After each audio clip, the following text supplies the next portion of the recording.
Regresamos a Argumentos. En nuestros estudios, el politólogo, profesor universitario, Daniel Santolo, nos acompaña para el análisis. Hacíamos en el segmento anterior un breve resumen de las últimas declaraciones que se han venido dando en el marco pues, de estas tensiones entre Estados Unidos y Venezuela, tras la filtración, en primer lugar, de una misiva del presidente Nicolás Maduro a Donald Trump, que Reuters, la agencia de noticias, filtró. Es una carta fechada el 6 de septiembre. También la vicepresidenta Delcy Rodríguez confirmó que en efecto enviaron una misiva donde el presidente Maduro llama a un diálogo, llama a las negociaciones y llama a la paz al presidente de Estados Unidos, Donald Trump. Este lunes 22 de septiembre, la secretaria de prensa de la Casa Blanca ha dicho que el presidente Trump continuará con sus políticas hacia Venezuela, que la política, digamos, continúa igual, van a mantener ese despliegue militar que hemos visto en el Caribe. Continúan pues estas tensiones. En Venezuela veíamos también las imágenes del ministro de Defensa y los ejercicios militares, la preparación de civiles,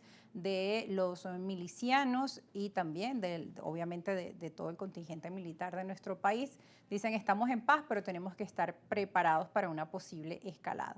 Mientras esto ocurre a nivel geopolítico, puertas adentro en nuestro país, la población continúa con sus preocupaciones del día a día, con el tema del salario. El tema económico sigue siendo sin duda una de las principales preocupaciones, pero evidentemente todos estos elementos generan incertidumbre, perturban aún más la economía, que perjudica aún más al ciudadano común. Daniel Santolo nos acompaña para ir analizando estos elementos. En primer lugar, ese llamado del presidente Nicolás Maduro al diálogo y también los llamados de la CELAC a mantenernos como zona de paz. Su posición, profesor. Bueno, ante todo, buenas tardes y gracias Bienvenido por la invitación y un saludo a toda tu audiencia. Mira, de verdad que la situación en Venezuela cada día ha ido empeorando. La situación social, política y económica en el país se viene deteriorando. Eso no es un misterio para nadie, eso nadie lo niega, ni el propio gobierno lo niega. Esta comunicación que envía Nicolás al presidente de los Estados Unidos, Donald Trump, de presidente a presidente, bueno, busca un diálogo, busca tratar de resolver este conflicto que pareciera interminable, donde Estados Unidos desde hace ya casi 12, 14 años fijó una política hacia el país, una política de ahorcamiento económico, de presión hacia el gobierno, con la única intención, bueno, de generar un rompimiento o un derrocamiento del régimen venezolano. Bueno, ha pasado todo este tiempo, ya Donald Trump va para su segundo periodo, no han logrado el objetivo. ¿Qué es lo que yo temo? Que esta política de los Estados Unidos se mantenga por el tiempo, además empeore. Y ahí tenemos el ejemplo de Cuba, son 62 años con un bloqueo económico. El propio economista Francisco Rodríguez, que ha hecho un montón de investigaciones sobre el tema, dice que Venezuela está sometida a una guerra económica con las mismas características de una guerra, pero no hemos entrado en conflicto. Bueno, y hay muchos estudios que así lo afirman. Igualmente, los mismos voceros de Estados Unidos lo han dicho. Desde Bromfield para acá, que anunció que iban a ahorcar al país económicamente, no importando que el pueblo de Venezuela sufriera, bueno, esa ha sido una política. Okay. Ahora, por parte del gobierno, ¿qué hacer? Yo creo que el gobierno debe llamar es un diálogo interno en el país. Venezuela necesita un nuevo pacto de convivencia. El gobierno debe llamar a todos los sectores sociales del país, empresarios, sindicalistas, organizaciones políticas, organizaciones de derechos humanos y sentarse en una mesa para planificar a mediano y largo plazo, bajo esta crisis económica que estamos atravesando y política, cómo resolver nuestros problemas internos a pesar de las circunstancias externas. Cómo mejorar nuestra situación económica y social. Yo creo que al gobierno lo que le corresponde es buscar un diálogo hacia lo interno. El presidente Nicolás Maduro hace creo una semana convocó, fue el presidente de la Asamblea Nacional, Jorge Rodríguez, pero ese diálogo tiene que ir más allá. Venezuela fue, por cierto, ejemplo con el pacto de punto fijo. Me voy a copiar de algo que dijo Carlos Raúl Hernández, por cierto, en este canal al mediodía. Venezuela necesita un nuevo pacto de punto fijo. El pacto de punto fijo fue satanizado por una élite en el país, pero ese pacto nos dio casi 30 años de estabilidad política, de desarrollo económico, de construcción de instituciones, de la alternancia en el poder. Muchos critican, bueno, a DEI, COPEI, pero hubo la participación de otros sectores políticos en el país, una libertad económica, una libertad política. Bueno, yo creo que nos sale a los venezolanos y les sale, y les solicito formalmente al presidente Nicolás Maduro que busquemos mecanismos y, si es posible, buscar un mediador internacional con experiencia en estos temas para que nos ayude a buscar una vía.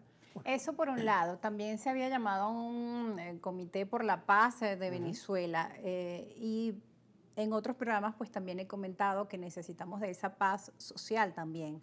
Hay una paz que nos da la tranquilidad de que nuestro continente, nuestra zona de América Latina y el Caribe se ha declarado como una zona que históricamente ha sido un territorio de paz, pero también necesitamos esa paz social, la paz económica, que el venezolano pueda sentirse tranquilo, porque todos estos elementos han venido perturbando nuestra psiquis. Hemos superado problemas del pasado, como por ejemplo el tema del desabastecimiento, eso ya no lo vemos en la calle.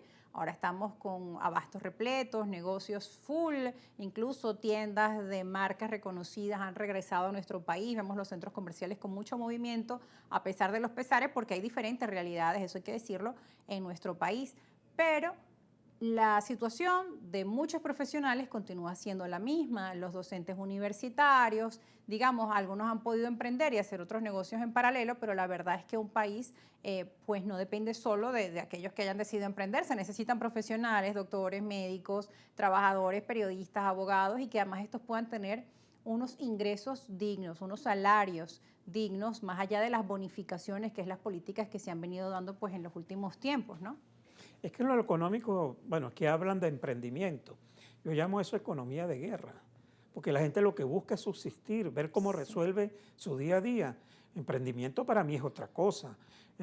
Una maestra que tenga que ponerse a hacer tortas para redondear el salario, eso no se puede llamar emprendimiento.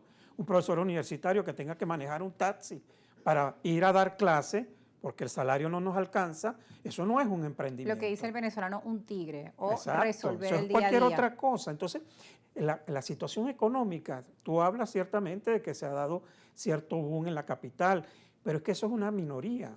Claro, es una minoría representativa. Estamos hablando de un 5% de la población que tiene ingresos en dólares, que puede llenar esos centros comerciales, esos restaurantes, pero estamos hablando de una minoría de 2, 3 millones de habitantes, mientras el resto de la población sigue atravesando, bueno, esta cantidad de penurias, donde el salario no alcanza, donde tú vas a un hospital y el hospital no tiene insumos, tú vas a las escuelas y las maestras están yendo, bueno, se turnan para dar clases. Entonces, esa situación hay que atenderla. Y la distracción que tenemos, que por cierto es una distracción que viene de afuera, no permite que discutamos las cosas que le interesan al país. ¿Pero es una distracción o es una amenaza real? Puede ser una amenaza real, pero termina siendo una distracción. El gobierno tiene días, meses ya en esto, montando, haciendo marcha. Bueno, está bien, el gobierno está llamado a defender la nación, la soberanía. Yo estoy de acuerdo en eso, pero también tenemos que atender lo otro. Por eso mi llamado es a eso, a buscar un nuevo pacto social que nos siente en una mesa y digamos hacia dónde vamos y cómo. Si siguen las amenazas de los Estados Unidos, sigue el bloqueo de los Estados Unidos, ¿qué hacer frente a eso? Pero hacerlo todos en conjunto. ¿Qué hacer con la situación social que está atravesando el país? Ponernos de acuerdo en cómo resolver el problema de la salud, el problema del salario. Entonces, yo creo que al gobierno, y no veo otra posibilidad, porque mira, la situación, si se quiere, de las mismas organizaciones, tanto gremiales, sindicales, las organizaciones políticas, estamos tan venidas abajo que es difícil de verdad ahorita presentarnos frente al gobierno con una potencia, una fuerza y obligar al gobierno a sentarse en una mesa. No, eso es una decisión que depende única y exclusivamente del gobierno. El gobierno, como tú bien lo dijiste al principio, está buscando un puente con los Estados Unidos. Bueno, yo le aconsejo al gobierno que no siga buscando ese puente, porque Donald Trump, que le quedan creo que 3 años en el gobierno, esperemos que ese tiempo pase rápido, nosotros debemos aprovechar estos 3 años y estos casi 4 años que no van a haber elecciones por elecciones de cargo de elección popular, bueno, que nos pongamos de acuerdo, que fijemos algunas rutas, algunas metas en estos objetivos que creo que es la mayoría de la población lo que está buscando. Señor Santoro, tenemos que ir a una pausa. Al regreso seguiremos con el análisis. Gracias por acompañarnos, querida audiencia. Usted también puede hacernos sus comentarios, sus preguntas a través de nuestras cuentas en redes sociales, @argumentosgb, @rosa_periodista. Ya volvemos.